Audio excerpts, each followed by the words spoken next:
चलिए देखते सवाल क्या है। क्वेश्चन कहता है कि magnetic moment of a bar magnet is 0.5 ampere metre square. ये अपने को मैग्नेटिक मोमेंट कैपिटल एम दिया हुआ है। It is suspended in a uniform magnetic field. Field की वैल्यू दी हुई है आपकी 8 × 10⁻² टेस्ला। द सवाल है work done in rotating it from its most stable position to most unstable position. Now basic से ऊपर अच्छा सवाल, मतलब ठीक है सवाल। बी आपकी मान लीजिए एक्सटर्नल मैग्नेटिक फील्ड आपकी इस उसमें वो है।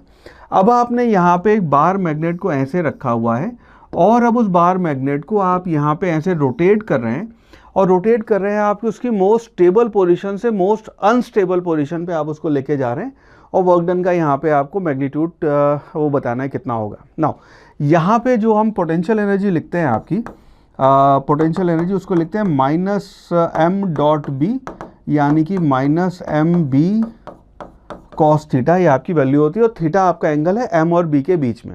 m की वैल्यू यहाँ पे अपने को दी हुई है, b की वैल्यू अपने को दी हुई है।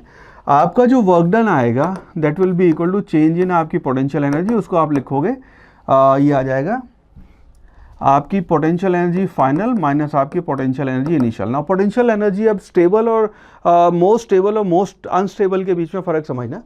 यहाँ पे जब हम कह रहे हैं कि आपकी फाइनल पोजीशन है दैट इज मोस्ट अनस्टेबल, तो मोस्ट अनस्टेबल के लिए यहाँ पे आप लिख दोगे this will be equal to M B आपका कॉस जो है वो आ जाएगा 180 डिग्री माइनस साइन के साथ, माइनस ये हो जाएगा आपका -mb कॉस ऑफ 0 डिग्री। तो इसकी जो वैल्यू है बन जाएगी कॉस 180 होता है आपका -1, तो ये आपका आ गया mb और ये माइनस माइनस प्लस हो जाएगा प्लस mb, यानी कि आपका वर्क डन जो है that will be equal to 2m × b हो जाएगा।